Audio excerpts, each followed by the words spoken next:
அனைவருக்கும் காலை வணக்கம். சென்ற வகுப்பில் நம்ம விருந்து போற்றுதும் என்ற இயல் 3ல் உரைநடை பகுதி பார்த்தோம். அதில் நிறைய சங்க இலக்கிய நூல்களில் என்னென்னலாம் எப்படிலாம் தமிழர்களை அந்த தமிழருடைய பண்பாட்டான விருந்தோம்பலை எப்படி உபசரித்தாங்க அப்படின்ட்டு சங்க கால இலக்கிய நூல்களில் அழகாக சிறப்பித்து சொல்லியிருக்காங்க.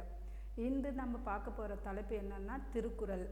திருக்குறள் எல்லாருமே படிச்சுங்கிருக்கோம். நம்ம எல்கேஜிலேருந்தே சரியா, எல்கேஜிலேருந்தே இப்போது 10th வரை நம்ம படிச்சிருக்கோம். திரும்ப நம்ம படிக்க போகிறோம். திருக்குறளை எழுதியவர் யார் அப்படின்னா திருவள்ளுவர். திருக்குறளை இயற்றியவர் யார்? திருவள்ளுவர். அவர் இப்போது திருக்குறள் அப்படின்னு சொல்லியிருக்கு இல்லையா, அந்த திருக்குறள் என்பது என்னென்னு இலக்கண குறிப்பு சொல்லலாம், அடையெடுத்த ஆகுபெயர். திருக்குறளை என்னன்னு சொல்லலாம், ஆடையெடுத்த ஆகுபெயர் அப்படின்னு சொல்லலாம். திருவள்ளுவர் அதாவது திருக்குறளை இயற்றியவர் திருவள்ளுவர்னு சொன்னோம். அவர் இது எந்த நூற்றாண்டை சேர்த்ததுன்னா கிமு, அதாவது எந்த நூற்றாண்டுனா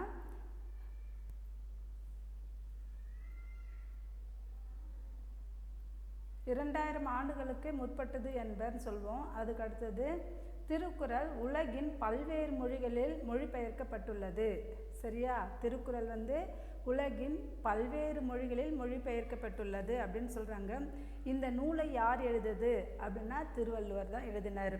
திருவள்ளுவருக்கு வேறு என்னென்ன பெயர்லாம் சொல்லலாம்? திருவள்ளுவருக்கு வேறு என்னென்ன பெயர் சொல்லலாம் அப்படின்னா பெருநாவலார், முதற் பாவலர், பொய்யில் புலவர், தெய்வ புலவர் அப்படின்ட்டு என்ன பண்ணலாம், அவர் நாவலார் என பல்வேறு பெயர்கள் அவருக்கு சொல்லியிருக்காங்க. 2000 ஆண்டுகளுக்கு முற்பட்டதாக கூறப்பட்டுள்ளது. இந்த நூல் என்னன்னு சொல்கிறாங்க, 2000 ஆண்டுகளுக்கு முற்பட்டதாக சொல்கிறாங்க. இப்போது திருக்குறள் எந்த நூல்களில் ஒன்றாக தலைச்சிறந்த அதாவது நீதி நூல்களாக கருதப்படுகிறது அப்படின்னா 17 கீழ்கணக்கு 18 நூல்களில் தலைச்சிறந்த நூலாக கருதுவதுன்னா திருக்குறள் தான். சரியா, திருக்குறள் எந்த நூல்களில் ஒன்று? 17 கீழ்கணக்கு நூல்களில் ஒன்றாக கருதப்படுகிறது. உலகின் பல்வேறு மொழிகளால் மொழிபெயர்க்கப்பட்ட நூல் எதுனா திருக்குறள் தான். அதனால தான் என்னன்னு சொல்லியிருக்காங்க, உலக பொதுமறை என்று அழைக்கப்படுகிறது. உலகின் பொதுமறை என்று அழைக்கப்படுகிறது. தமிழ் இலக்கியத்தின் தலைசிறந்த நீதி நூலாகும். இது நீதி நூலாகும்.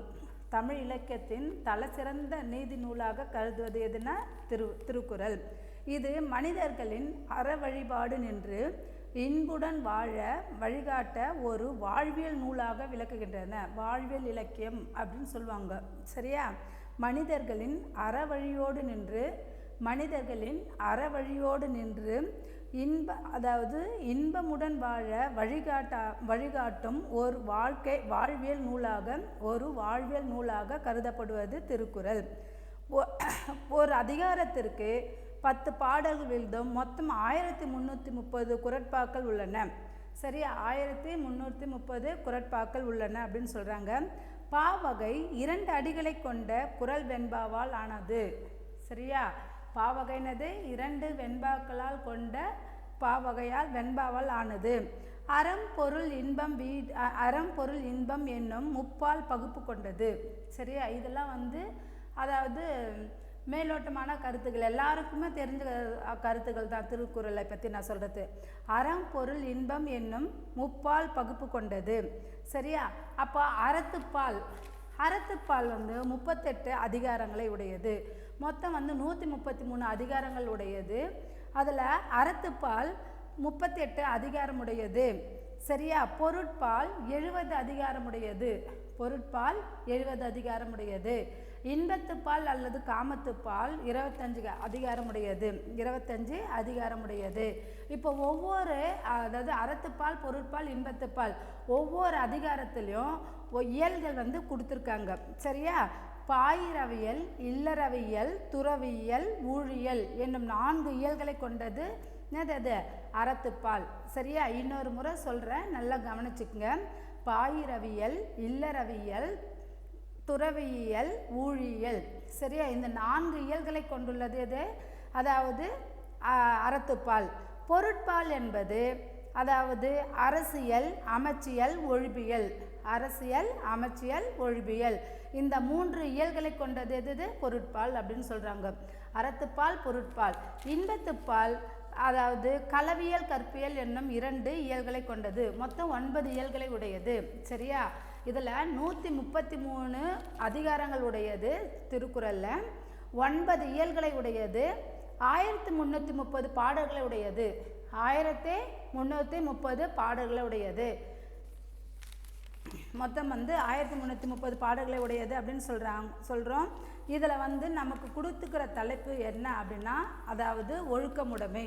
நம்மளுக்கு கொடுத்துக்கிற தலைப்பு என்னது? ஒழுக்கமுடைமை.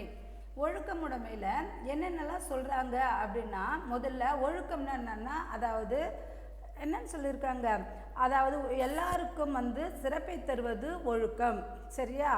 அதை நம்மளுக்கு ஒரு அதிகாரமாகவே நமக்கு பாடப்பகுதியாக கொடுத்துருக்காங்க. எத்தனை இது பாடல்னா 14வது அதிகாரம் தான் எது? ஒழுக்கமுடைமை. சரியா? இப்போ முதல் பாடல் பாரு. ஒழுக்கம் விழுப்பம் தரலாம், ஒழுக்கம் உயிரினும் ஓம்பப்படும். சரியா? ஒழுக்கம் விழுப்பம் தரலாம், ஒழுக்கம் உயிரினும் ஓம்பப்படும். இதில் ஒழுக்கம் விழுப்பம் தரலாம், ஒழுக்கம் உயிரினும் ஓம்பப்படும் அப்படின்றாங்க. ஒழுக்கம் எல்லாருக்கும் அதாவது சிறப்பை தருவதால் அதனது உயிரை விட மிகவும் சிறந்ததாக கருதப்படுகிறது. சரியா? அதுதான் சொல்கிறாங்க. ஒழுக்கம் விழுப்பம் தரலாம், ஒழுக்கம் உயிரினும் ஓம்பப்படும். ஒழுக்கம் எல்லாருக்கும் சிறப்பை தருவதால் அவ்வொழுக்கத்தை நாம் உயிரினும் மேலானதாக கருதப்படுகிறது. நாம் உயிரை விட மேலானதாக கருதப்படுகிறது அப்படின்னு சொல்கிறாங்க. ஓகேவா? நம்மளுக்கு ஒழுக்கமுடையம் என்ற அதிகாரத்தில் 14 நூற்பாக்களில் கொடுத்துருக்காங்க இல்லையா? அதில் கொடுத்துருக்கிறது நம்மளுக்கு 3 நூற்பாக்கள் தான் கொடுத்துருக்காங்க. 3 பாடல்கள் தான். இது 2 அடி வெண்பாக்களால் ஆனது. சரியா? 2 அடி வெண்பாக்களால் ஆனது அப்படின்னு சொல்கிறாங்க. அது குறள் அடி. அதாவது அதுக்கு தான் என்னது ஈரடி என்பது என்னன்னு சொன்னால் குறள் அடின்னு சொல்லுவாங்க. ஓகேவா? ஒழுக்கம் விழுப்பம் தரலாம், ஒழுக்கம் உயிரினும் ஓம்பப்படும். சரியா? ஒழுக்கத்தை என்ன பண்ண எதுன்னு சொல்லியிருக்காங்க, ஒருத்தர் ஆணாக இருந்தாலும் சரி பெண்ணாக இருந்தாலும் சரி அந்த ஒழுக்கத்தை மேற்கொண்டால் அது என்னது? உயிரை காட்டிலும், உயிர் விடுவதை காட்டிலும் மிகச்சிறந்த பண்பாக கருதப்படுவது ஒழுக்கமுடைமை அப்படின்னு சொல்கிறாங்க. 2வது பாடல் பார்ப்பா. ஒழுக்கத்தின் எய்துவார் மேன்மை, இழுக்கத்தின் எய்துவார் எய்தா பழி. ஒழுக்கத்தின் எய்துவார் மேன்மை, இழுக்கத்தின் எய்துவார் எய்தா பழி. ஒழுக்கம் அதாவது ஒழுக்கமாக வாழும் எல்லோரும் மேன்மை அடைவர். சரியா? ஒழுக்கத்தின் எய்துவார் மேன்மை. சரியா? ஒழுக்கமாக வாழ்பவர்கள் எல்லாரும் என்ன பண்ணுறாங்க? மேன்மை அடைவார்கள். சரியா? ஒழுக்கம் தவறியவர்கள் இழுக்கத்தின் எய்துவார் எய்தா பழி.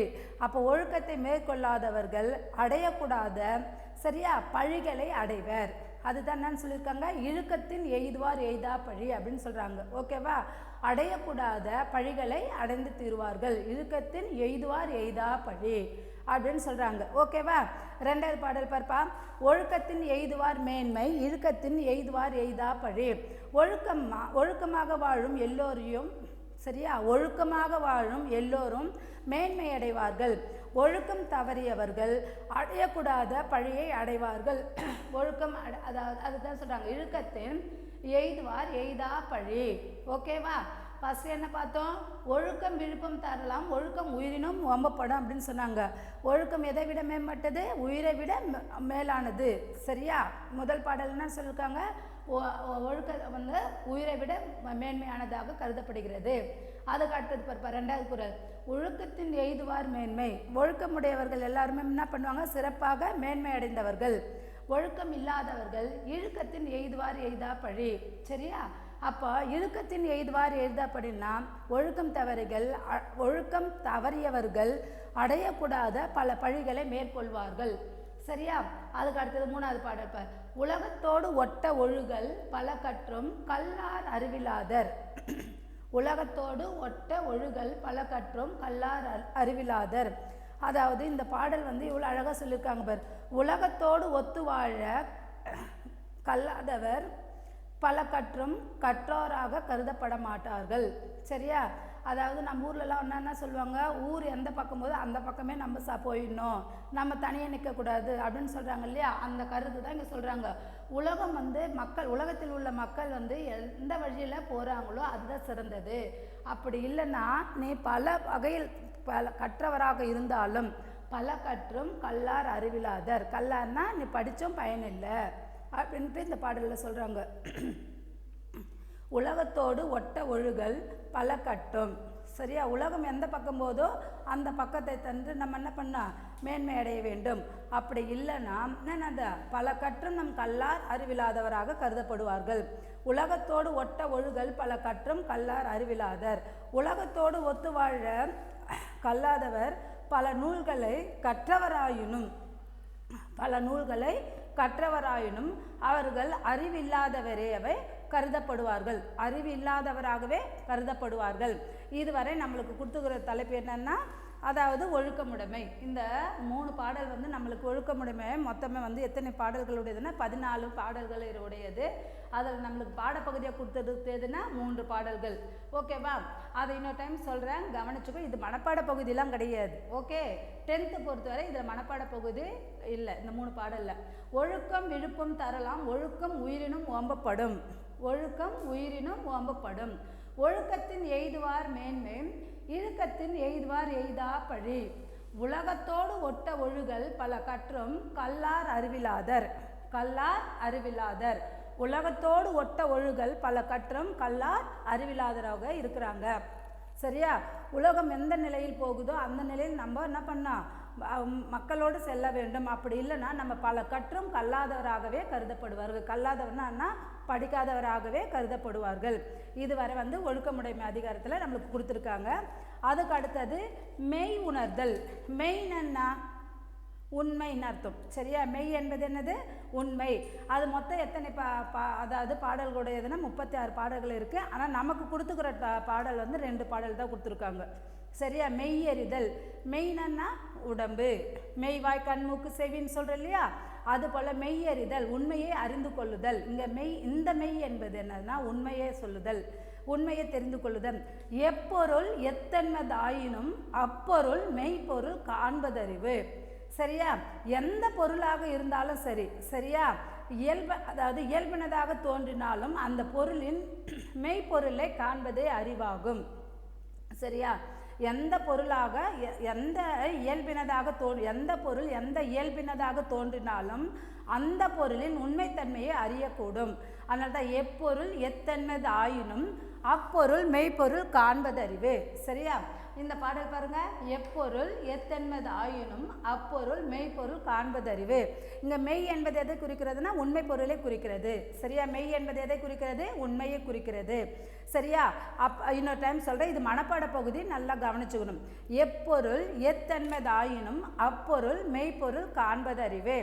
எந்த பொருள் எந்த இயல்பினதாக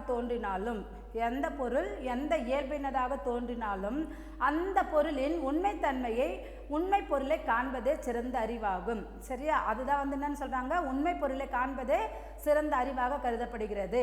இது மனப்பாட பகுதிமா. இந்த பாடல் நல்லா கவனிச்சுக்கோ. எப்பொருள் எத்தன்மதாயினும் அப்பொருள் மெய்ப்பொருள் காண்பதறிவு. எப்பொருள் எத்தன்மதாயினும் அப்பொருள் மெய்ப்பொருள் காண்பதறிவு. சரியா? அதுக்கு அடுத்தது அடுத்த பாடல் வந்து என்னன்னா, காமம் வெகுளி மயக்கம் இவை 3ம் நாம கெடும் நோய். சரியா? நாம கெடும் நோய். காமம் வெகுளி மயக்கம் இவை 3ம் நாம கெடும் நோய் அப்படின்னு சொல்கிறாங்க. அப்போ காமம்னா ஆசைன்னு அர்த்தம். காமம் என்பது என்னது, எந்த பொருள் மீது நம்ம ஆசைப்படக்கூடாது அப்படின்னு சொல்லுவாங்க. ஓகேவா? அந்த ஆசைப்படுற பொருள் கண்டிப்பாக நம்மளுக்கு கிடைக்கலன்னா ஆகும், கோபம் வரும். அதுதான் நன்றாங்க வெகுளி. சரியா? கோபம் என்பது என்னன்னு சொல்கிறாங்க, வெகுளி. காமம் வெகுளி மயக்கம். சரியா? மயக்கம்னா அறியாமைன்னு அர்த்தம். சரியா? முதல்ல ஆசையை வந்து வெறுக்கணும். ஓகேவா? ஆசை வந்ததுன்னா என்ன பண்ணோம், நம்மளுக்கு கோபம். அந்த ஒரு பொருள் கிடைக்கல அப்படின்னு நினச்சா நம்ம கூட சின்ன வயசில் நம்ம அப்பா அம்மாண்ட ஏதாவது ஒரு பொருளை கேட்டுருப்போம். அந்த பொருள் வாங்கி கொடுக்கலன்னா நம்மளுக்கு என்ன வரும், கோபம் வரும். கம்பல்சரி எல்லாருக்குமே யாருக்கு வந்து தனக்கு வேண்டிய பொருள் கிடைக்கலன்னா எல்லாருக்கும் எப்படி கோபம் வருமோ அது மாதிரி என்ன ஆகுது, கோபம் வரும். ஓகேவா? அதுக்கு அடுத்தது என்னது, அறியாமை. சரியா? காமம் வெகுளி அதாவது மயக்கம் என்பதன் பொருள் என்ன, அறியாமைன்னு அர்த்தம். இவை 3ம் நாம கெடும் நோய். இது என்ன வந்து என்ன ஆகும், நமக்கு நாமே என்ன பண்ணுறோம், நோயை வளர்த்து கொள்வதற்கான காரணங்களாக கருதப்படுகிறது. சரியா? இது 3ம் நாம் இல்லாமல் வாழ வேண்டும். சரியாம்மா? அது என்னென்ன பாருமா, ஆசை சினம் அறியாமை 3ம் அழித்தால் அதாவது அவற்றால் வரும் துன்பம் அழியும். அவற்றால் வரும் துன்பம் அழியும். சரியா? காமத்தினாலும் ஆசையினாலும், சரியா, வெகுளினாலும், வெகுளினா கோபம்னு அர்த்தம், மயக்கம்னா அறியாமைனா, இந்த மூன்றும் வெறுத்தால் நம்ம என்ன பண்ணா அந்த துன்பமே வராது. இந்த மூன்றும் இருந்தால் கண்டிப்பாக எல்லாருக்கும் என்ன ஆகும்? துன்பத்தை ஏற்படுத்தும் அப்படின்ட்டு சொல்கிறாங்க. இன்னொரு டைம் சொல்கிறேன், கவனிச்சுங்க. காமம், வெகுளி, மயக்கம் இவை மூன்றும், காமம், வெகுளி, மயக்கம் இவை மூன்றும் நாம கெடும் நோய். சரியா? நாம கெடும் நோய் அப்படின்ட்டு 5வது பாடலில் சொல்லியிருக்காங்க. ஓகேவா? அதுக்கு அடுத்தது பெரியாரை துணைக்கோடல். பெரியாரை துணைக்கோடல். சரியா? நம்ம எவ்வளோதான் அறிவில் சிறந்தவராக இருந்தாலும், சரியா, எல்லாவற்றிலையும் மேன்மையுடையவராக இருந்தாலும் நம்ம எப்பவுமே என்ன பண்ணோம்? கல்வியில் சிறந்த ஒருவரை என்ன பண்ணணும்னா நம்ம பெரியோரை துணையாக கொள்ளுதல் வேண்டும். அப்படி இருந்தால் நம்மளுடைய செயல்கள் எல்லாமே வெற்றி பெறும் அப்படின்ட்டு திருவள்ளுவர் ஒரு குறள் சொல்லியிருக்காங்க. என்ன குறள்னா, பெரியோரை துணைக்கோடல். துணைன்னா பக்கத்திலே இருக்கணும். தன் செய்வும் செயல்கள் எல்லாம் சரியா தவறா என அறிந்து செயல்படுவதற்கு கண்டிப்பாக என்ன பண்ணோம்? சான்றோர். பெரியோர் என்பது இங்கே யாரை குறிக்கிறது? சான்றோர். கல்வியில் சிறந்த பெரியோரை குறிப்பத சான்றோர்னு சொல்கிறாங்க. அவரை தேர்ந்தெடுத்து கொள்ள வேண்டும். அதில் தான் ஒரு குறள் பாரு, அரியவற்றுள் எல்லாம் அரிதே பெரியாரை பேணி தமரா கொள்ளல். சரியா?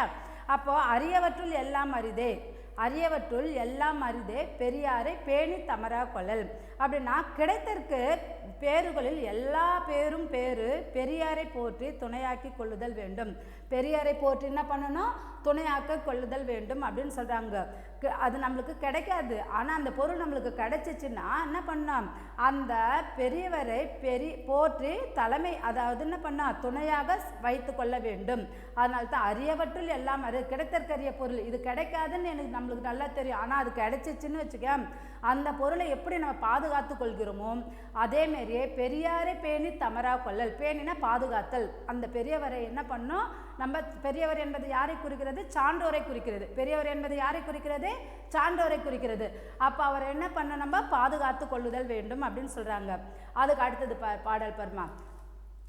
அதுக்கு அடுத்த பாடல் இடிப்பாறை இல்லாத ஏமாற மன்னன் கெடுப்பார் இல்லானும் கெடும். இடிப்பாறை இல்லாத ஏமாற மன்னன், இடிப்பாறை இல்லாத ஏமாற மன்னன் கெடுப்பார் இல்லானும் கெடும் அப்படின்னு சொல்கிறாங்க. அதாவது ஒருத்தர் தவறு செய்கிறாங்க. இப்போ எக்ஸாம்பிள் வச்சுக்க, ஒரு மாணவன் தப்பான ஒரு வழியில் போகிறாங்கன்னா அவனை திருத்தத்துக்கு என்ன பண்ணான்? அவனுடைய நண்பனை என்ன பண்ணனா, இது செய்யக்கூடாது, இது செய்தால் தப்பு வரும் அப்படின்ட்டு என்ன பண்ணான்? அப்படி இருந்தால் அவன் திருத்தி கொள்ளுதல் வேண்டும். அப்படி இல்லைன்னா, ஒரு சிறந்த நண்பர் கிடைக்கலன்னா அவனுக்கு என்ன ஆகும்னா அவனே கெட்டழிவான் அப்படின்னு சொல்கிறாங்க இந்த திருக்குறளில். ஓகேவா? தான் தவறு செய்தாலும் அதை திருத்திக் கொள்வதற்கு ஒருவன் அதாவது அறிவுரை சொல்ல ஒருவன் சொல்வதை கேட்க வேண்டும்.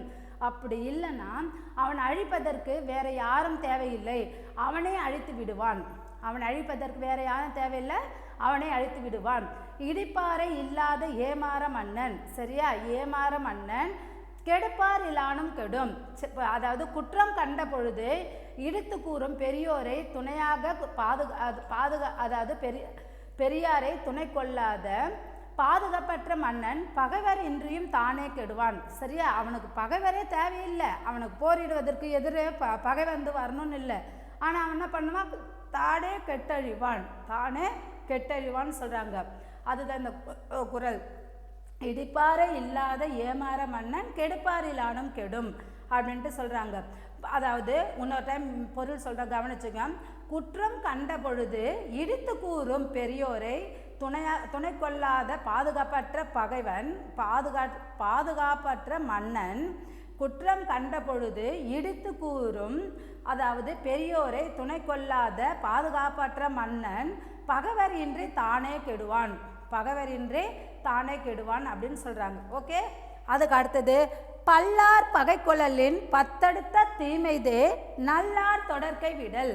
பல்லார் பகை கொள்ளலின் பத்தடுத்த தீமைதே நல்லார் தொடர்க்கை விடல். அப்படி என்னன்னு சொல்கிறாங்கன்னா, தான் ஒருவனாக நின்று பலரோடு பகை கொள்வதை காட்டிலும் பல மடங்கு தீமைகளை தருவது நற்பண்புகளை, அதாவது நற்பண்புடையோரின் அதாவது நட்பை கைவிடுதல் ஆகும். சரியா? இப்போ 2 மாணவர்கள் இருக்காங்க. அதில் வச்சு ஒருத்தன் நல்லவனாக இருக்கான், ஒருத்தன் கொஞ்சம் தீய செயல்கள் செய்பவனா இருப்பான். அப்போ என்ன பண்ணுறான், அந்த தீய செயல்கள் செய்கிறவன் நல்ல நண்பனை என்ன பண்ணுறான், கைவிடுதல் எப்படி இருக்குதுன்னா, அதாவது பல்லார் பகை கொள்ளலின் பத்தடுத்த தீமைதே நல்லார் தொடர்க்கை விடல் அப்படின்னு சொல்கிறாங்க. அதாவது தான் ஒருவன் நின்று பலரோடு பலரோடு பகை மேற்கொள்வதை காட்டிலும் பல மடங்கு தீமையை தருவது நற்பண்புடையோரின் அதாவது நட்பை கைவிடுதலாகும். நற்பண்புடையோரின் நட்பை கைவிடுவதாக கருதப்படுகிறது. சரியா? இதுவரை என்னன்னு பார்த்தோம்னா பெரியோரை துணைக்கோடல். இதுவரை என்ன பார்த்தோம் நம்ம, பெரியோரை துணைக்கோடல். அதுக்கு அடுத்த குறள் என்னன்னா கொடுங்கோன்மை. சரியா? கொடுங்கோன்மை அறிதல். சரியா? அதாவது என்னன்னா கொடுமைன்னா நன்னது அந்த கொடுமையான செயல்களை செய்வதை தடுத்தறிதல் அப்படின்ட்டு சொல்கிறாங்க. வேலோடு நின்றான் இடுவென்றது போலும் கோலோடு நின்றான் இரவு. அதுக்கு என்னன்னு சொன்னால் ஆட்சி அமைத்தல் பற்றி. சரியா? ஆட்சி அமைத்தல் பற்றி இங்கே சிறப்பாக சொல்கிறாங்க. என்னன்னு சொல்கிறாங்க, வேலோடு நின்றான் இடுவென்றது போலும் கோலோடு நின்றான் இரவு. ஆட்சி அதிகாரத்தை கொண்டுள்ள அரசன் தன் அதிகாரத்தை ஆட்சி அதிகாரத்தை கொண்டுள்ள அரசன் தன் அதிகாரத்தை கொண்டு அதாவது வரி விதிப்பது வேல் போன்ற ஆயுதங்களை காட்டி வழி அனுப்பி வழிப்பறி செய்வதற்கு நிகரானாகும். சரியா? ஒரு நாட்டை மன்னர் ஆட்சி செய்கிறான்னு வச்சுக்க, அந்த ஆட்சி செய்கின்ற மன்னன் மக்களை என்ன பண்ணுறாங்க, வரி செலுத்த சொல்கிறாங்க. ஓகேவா? அப்போ வரி செலுத்தும் போது அவங்க என்ன பண்ணுறாங்க, அதாவது வேலோடு நின்றான் கொடுவென்றது போலும் அந்த அதாவது வேலை எடுத்துக்கின்னு வரி செலுத்துங்க மக்களை அப்படின்ட்டு என்ன பண்ணுறாங்க, கத்தியத்து குத்துறா மாதிரியே இருக்குது இந்த பாடல்ல அப்படின்னு சொல்கிறாங்க. அந்த ஆட்சி அதிகாரத்தை கொண்டுள்ள அரசன், மீனிங் இன்னொரு டைம் சொல்கிற கவனிச்சுக்கணும். ஆட்சி அதிகாரத்தை கொண்டுள்ள அரசன் தன் அதிகாரத்தை கொண்டு, சரி எனக்கு ரொம்ப அதிகாரமாக இருக்குது, இப்போ இந்த நாட்டுக்கு அரசன் யார், நான் தான். அப்போ நான் என்ன வரி கேட்கணும், நீ கண்டிப்பாக கொடுக்கணும், இல்லைன்னா நான் என்ன பண்ணுவேன், இந்த கத்தியத்தை உன்னை குத்திடுற மாதிரி இருக்குது இந்த பாடலுடைய பொருள் அப்படின்னு சொல்கிறாங்க. ஓகேவா? அதுதான் சொல்கிறாங்க. ஆட்சி அதிகாரத்தை கொண்டுள்ள அரசன் தன் அதிகாரத்தை கொண்டு வரி விதிப்பது வேல் போன்ற அதாவது வேல் போன்ற ஆயுதங்களை காட்டி வழிப்பறி செய்வதற்கு நிகரானதாக கருதப்படுகிறது. ஓகேவா? அதுக்கு அடுத்து பார்ப்பா. நாள்தோறும் நாடி முறை செய்யாமை மன்னவன் நாள்தோறும் நாடும் கெடும். சரியா? நாள்தோறும் இதில் என்ன சொல்கிறாங்க, வேலோடு நின்றான் அப்படின்ட்டு ஓமையனே வந்திருக்கிறது. இந்த பாடல் என்னது, இது ஓமையனே வந்திருக்கு. அதுக்கு அடுத்தது பாடல் பார்ப்பா. நாள்தோறும் நாடி முறை செய்யாமை மன்னவன் நாள்தோறும் நாடு கெடும். சரியா? அப்போ அந்த நாட்டினுடைய அரசன் என்ன பண்ணணும், நாட்டில் என்னென்னலாம் நடக்குது, மக்களுக்கு என்ன நல்லது இருக்குது, எதெல்லாம் தீமையான செயல்கள்லாம் இருக்குது, அதெல்லாம் முறை செய்து காப்பாற்ற வேண்டியது அரசனுடைய கடமை. அது அவன் என்ன பண்ணோம், தினசரி அதை காவல் காக்கணும். இதுதான் இந்த பாடலில் சொல்லியிருக்காங்க. என்னென்னா நாள்தோறும் நாடி முறை செய்யாமை. சரியா? அப்படின்னு தினசரி அந்த நாட்டை நீ பாதுகாக்கலைன்னா மன்னவன் நாள்தோறும் நாடு கெடும். சரியா? அப்படி கெடுக்காத மன்னவன் என்ன பண்ணா, நாள்தோறும் கெட்டுவிடும் சொல்கிறாங்க. தன் நாட்டில் நிகழும் நன்மை தீமைகளை ஒவ்வொரு நாளும் ஆராய்ந்து ஆட்சி செய்வது மன்னனுடைய செய்யாத மன்னவன். சரியா? செய்யாத மன்னவன் தன் நாட்டை கொஞ்சம் கொஞ்சமாக இழக்க நேரும். தன் நாட்டை கொஞ்சம் கொஞ்சமாக இழக்க நேரும். தன் நாட்டில் நிகழும் நன்மை தீமைகளை ஒவ்வொரு நாளும் ஆராய்ந்து ஆட்சி செய்யாத மன்னன் தன் நாட்டை கொஞ்சம் கொஞ்சமாக இழக்க நேரிடும். இதில் என்னென்ன பாடெல்லாம் மனப்பாட பகுதி அப்படின்னா, எப்பொருள் எத்தன்மதாயினும் அப்பொருள் மெய்ப்பொருள் காண்பதறிவு, பல்லார் பகை கொள்ளலின் பத்தடுத்த தீமைதே நல்லார் தொடர்க்கை விடல். இந்த 2 பாடலும்னா அது மனப்பாட பகுதியாக இருக்கிறது. இந்த 10 பாடல் நடத்துனதில் 2 பாடல் நமக்கு பாடப்பகுதியாக வந்திருக்கு, 2 பாடல் மனப்பாட பகுதியாக அமைந்திருக்குது. சரியா? இது இப்போ நம்மளுக்கு இந்த டாபிக் வர இந்த 10 பாடல் வர இன்று போதும். மீண்டும் நாளை பார்க்கலாம். நம்ம இப்போ ஒன் டைம் ரீகால் பண்ணிடுவா எல்லாத்தையும். நம்ம ஒழுக்கமுடைமைனா என்னப்பா, முதல்ல திருக்குறள் இலக்கண குறிப்பு என்னன்னு சொல்லலாம், அடையெடுத்த ஆகுபெயர்னு சொல்லலாம். அடையெடுத்த ஆகுபெயர். இது எந்த நூல்களில் ஒன்று? 14 கீழ்கணக்கு நூல்களில் ஒன்றாக கருதப்படுகிறது. எந்த நூல்களில் ஒன்று? 14 கீழ்கணக்கு நூல்களில் ஒன்றாக கருதப்படுகிறது. இது தமிழ் இலக்கியத்தின் தலைச்சிறந்த நீதி நூல்களாக இந்த மனிதர்கள் அதாவது நீதி நூலாக கருதப்படுகிறது. தமிழ் இலக்கியத்தின் தலைச்சிறந்த நீதி நூலாக கருதப்படுகிறது. இது மனிதர்கள் அறவழியில் நின்று இன்பமுடன் வாழ வழிகாட்டும் ஒரு வாழ்வியல் நூலாக கருதப்படுகிறது. இது என்னது? ஒரு வாழ்வியல் நூலாக கருதப்படுகிறது. இது 3 அதிகாரங்களை உடையது. சரியா? அறத்துப்பால், பொருட்பால், இன்பத்துப்பால். ஒவ்வொரு அதிகாரத்திற்கும் 10 பாடல்கள் வீதம், மொத்தம் 1330 பாடல்களை உடையது. 133 அதிகாரம் உடையது. 2 அடிகளாலான குறள் வெண்பாக்களால் ஆனது. 2 அடிகளாலான குறள் வெண்பாக்களால் ஆனது. அறத்துப்பால், பொருட்பால், இன்பத்துப்பால் என்ன முப்பால் பகுப்பு கொண்டது. சரியா? இதை ஆங்கில மொழியில் மொழிபெயர்த்தவர் G U Pope, doctor G U Pope. Italy மொழியில் மொழிபெயர்த்தவர் யாருன்னா வீரமாமுனிவர். சரியா? அறத்துப்பாலில் 38 அதிகாரமும், பொருட்பாலில் 70 அதிகாரமும், இன்பத்துப்பால் அல்லது காமத்துப்பாலில் 25 அதிகாரங்களும் 133 அதிகாரங்களை உடையது. 133 அதிகாரங்களை உடையது. அறத்துப்பால் அதாவது என்னென்னலாம் அதில் எத்தனை இயல்களை உடையது? அறத்துப்பால்னா இல்லறவியல். முதல்ல இல்லறவியல் தான் ஆரம்பிச்சுக்கிறார். இல்லறவியல், துறவியல், ஊழியல். இல்லறவியல், துறவியல், ஊழியல் என்னும் 4 இயல்களை கொண்டது. என்னும் 4 இயல்களை கொண்டது. பொருட்பாலில் அரசியல், அமைச்சியல், ஒழிபியல் என்று 3 இயல்களை கொண்டுள்ளது. அரசியல், அமைச்சியல், ஒழிபியல் என்ற 3 இயல்களை உடையது. காமத்துப்பால், இன்பத்துப்பாலில் என்ன பண்ணுறாங்க? களவியல், கற்பியல் என்னும் 2 இயல்களை கொண்டுள்ளது. மொத்தம் 9 இயல்களை உடையது. 133 அதிகாரம், 1330 பாடல்கள், 9 இயல்களை உடையது திருக்குறள். சரியா? 2 அடி வெண்பாக்களால் ஆனது. 2 அடி வெண்பாக்களால் ஆனது. உலகில் உள்ள அனைத்து மொழியினரும் இதை பயிற்றுவிப்பதால் என்னென்ன உலக பொதுமறை என்று அழைக்கப்படுகிறது. மறை என்பது வேதம். உலகத்திற்கு ஒரு வேத நூலாக கருதப்படுகிறதுன்னா திருக்குறள் தான் அப்படின்ட்டு சொல்கிறாங்க. ஓகேவா? இப்போ நம்மளுக்கு பின்னாடி அதிகாரம் கொடுத்துருக்க படித்தோம். இப்போ ஒழுக்கமுடைமை பார்த்தோம், மெய் உணர்தல் பார்த்தோம், பெரியோரை துணைக்கோடல், அதுக்கு அடுத்தது கொடுங்கோன்மை. இந்த 4 அதிகாரமும் இன்று பார்த்தோம். மீண்டும் நாளை பார்க்கலாம். இதை நீங்கள் அத்தனை பகுதி வரை நீங்கள் ப்ராப்பராக ஃபேர் நோட்டு அழகாக எழுதிட்டு எடுத்துன்னு வரீங்க. சரியா? Okay, thank you student.